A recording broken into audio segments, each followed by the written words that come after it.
sophomore Jags. The next book is Warriors Don't Cry by Melba Beals. This is the story of the integration of Central High School in Little Rock, Arkansas during the integration of high schools, of all schools really, in 1957 after the Brown versus the Board of Education of Topeka, Kansas.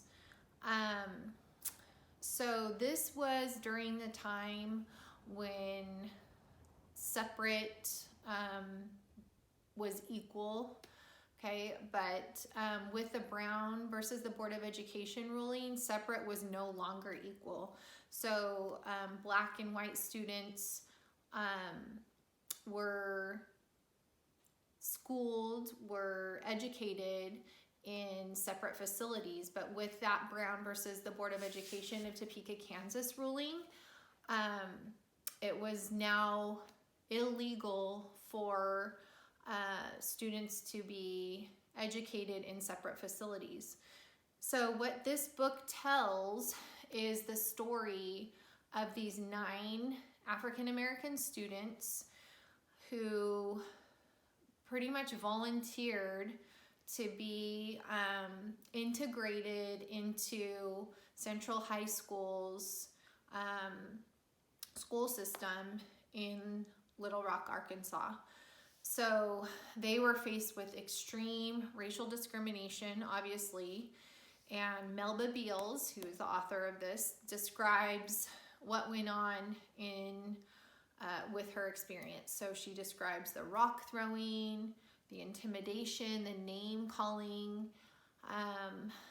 The National Guard was actually called out to, she didn't know at first whether it was to like stop the students from coming into the school or to protect them. It ended up that they were there to protect them. The President of the United States called them in. But there was a huge amount of harassment, bullying, deplorable acts committed against them. And these students, all of this happened because of the color of their skin. It's just completely unbelievable and just a sad and true story that you will read about.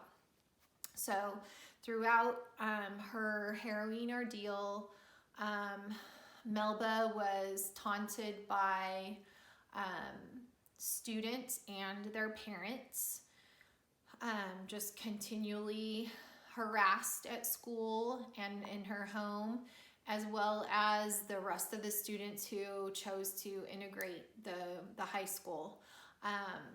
She was threatened by a lynch mob's rope, a stick of dynamite, but through it all, she held her head high. She never, returned any interaction. She even had acid thrown at her. So Warriors Don't Cry at times is obviously a very difficult thing to read, but it's a valuable lesson in our nation's history that we can learn from. And it's a story of courage. It's a story of bravery, of a handful of young Black students who used their voices to influence change during a very, very turbulent time in our nation's history. So I hope this is the book that you choose, or you can choose the other ones. But happy reading, Jags.